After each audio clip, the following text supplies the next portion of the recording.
Maya had only stepped out of her car for 3 seconds when the HOA officer appeared, heavy boots on gravel. A flashlight pointed straight at her face like she was a criminal. She'd driven 3 hours to surprise her parents with a late birthday cake. But instead of a warm reunion at their doorstep, she faced a man whose eyes hardened the moment he saw the color of her skin. His hand hovered near his belt, and his voice carried that cold authority that made innocent people tremble. Something inside Maya tightened. She knew this wasn't going to be a simple misunderstanding. Not with him. Before I tell you what happened next, tell me in the comments where you're rewatching from. I love knowing who's listening. The officer Regan circled her like a predator testing its prey. He demanded identification, proof of residence, and even questioned whether she knew the people inside the house she grew up in. The porch light flickered above the front steps, but her parents were sound asleep, unaware of the storm rising at their door. Maya's voice shook as she tried to explain, but Rogan cut her off, accusing her of trespassing, of loitering after curfew, of things he'd never say to any other neighbor. Inside her chest, old childhood fear clawed its way up. She thought she was past moments like this. She was wrong. Her phone buzzed in her pocket. Liam, her husband, police constable with a reputation for calm intelligence and unwavering justice. She swallowed, knowing he'd worry if she said what was happening.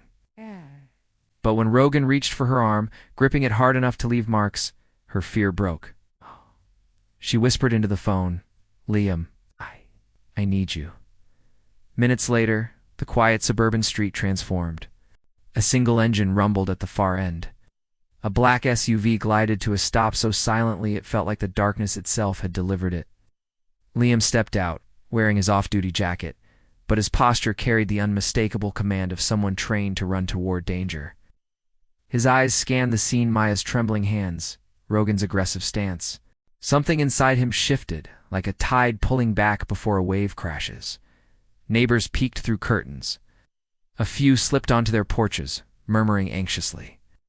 Rogan stiffened when he noticed them watching.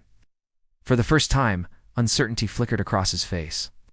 Liam approached slowly, with the controlled grace of an officer who'd seen too many nights like this. "You're holding my wife," he said, voice steady as steel. "Release her now," Rogan scoffed, hiding his nerves under arrogance. "This woman can't prove she lives here. She doesn't need to prove anything to you," Liam replied. "This is her parents' home. You're outside your authority, and you're violating protocol." The air thickened. A soft wind rustled the trees, scattering dry leaves across the pavement like whispers of judgment. One neighbor stepped forward, then another and another. A small crowd gathered, their presence forming a silent wall of accountability. Rogan's hand twitched toward his radio, but Liam raised a hand, not as a threat, but as a warning. "Think carefully. One call, and you'll be explaining to real officers why you re-detaining a lawful visitor without cause?" For a moment, the world held its breath. Rogan's jaw clenched.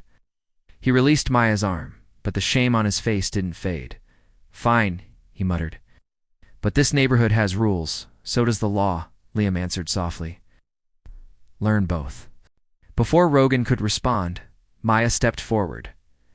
Her voice was quiet, but it carried the weight of every time she'd been judged before being known. "I grew up in this house," she said. "My parents built this community long before you wore a uniform. The only thing out of place tonight was your behavior." Murmurs rippled through the neighbors. Someone clapped. Then another joined. Soon, a small wave of applause echoed across the cul-de-sac. Rogan's face flushed red, and without another word he turned and marched back to his vehicle, retreating like a defeated soldier. When he was gone, Maya exhaled shakily. Liam wrapped his coat around her shoulders, his touch gentle, his eyes soft with love. "You're safe," he whispered.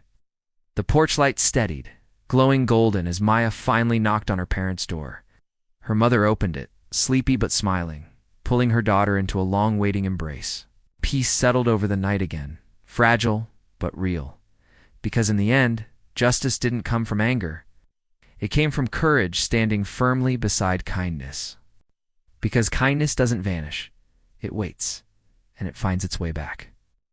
And just like the trembling porch light that steadied into warmth, Maya realized that even the darkest nights can glow again. If this story moved you, drop a comment, share your thoughts, and subscribe for more powerful stories like this.